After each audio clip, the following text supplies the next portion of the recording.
Assalamualaikum warahmatullahi wabarakatuh. Alhamdulillahirabbil alamin. Wassalatu wassalamu ala sayyidina Muhammadin wa ala alihi wa sahbihi ajma'in.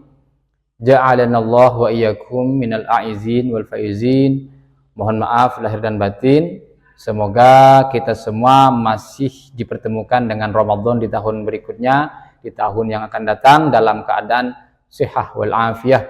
Amin ya rabbal alamin. Pemirsa Abu Alwi Channel yang semoga selalu berbahagia. Di beberapa hari yang lalu saya menemukan sebuah video, yakni videonya Neng Ummi Laila. Saya rasa para pemirsa sudah sama-sama kenal.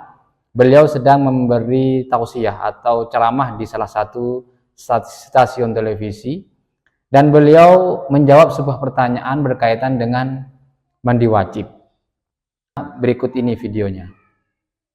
Habis itu diakhiri dengan wudhu atau gimana nih? Nah, kalau itu tidak usah diakhiri dengan wudhu lagi. Jadi begini, ada perbedaan madhab.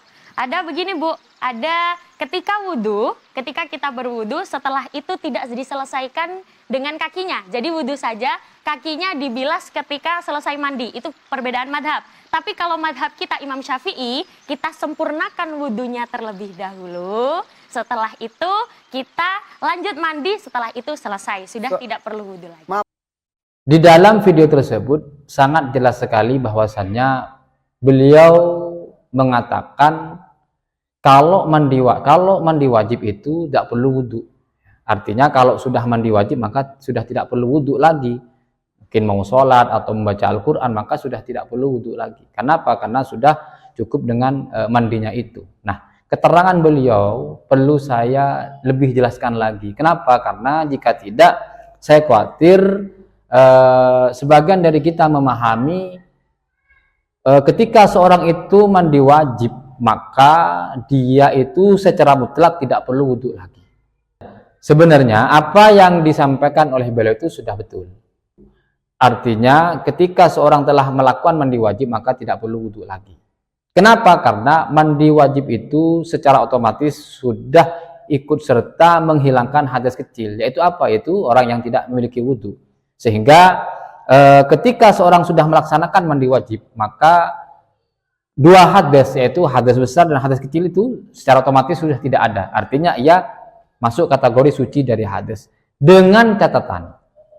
Nah, dengan catatan ketika mandi wajib, dia tidak melakukan sesuatu yang dapat membatalkan wudhu. Tetapi apabila kita melakukan perkara yang membatalkan wudhu, misalkan menyentuh kemaluan atau lain sebagainya yang termasuk perkara yang membatalkan wudhu, maka dia wajib wudhu kembali ketika ia hendak melaksanakan sholat. Ya. Kenapa? Ya karena dia melakukan perkara yang membatalkan wudhu di dalam mandinya itu sendiri. Kalau mandinya sah, hanya saja dia itu memiliki hadas kecil. Kenapa? Karena dia melakukan perkara yang membatalkan wudhu ketika sedang mandi. Nah, kesimpulannya adalah mandi wajib itu tidak perlu wudhu lagi ya, apabila ketika mandinya itu tidak melakukan perkara yang membatalkan wudhu.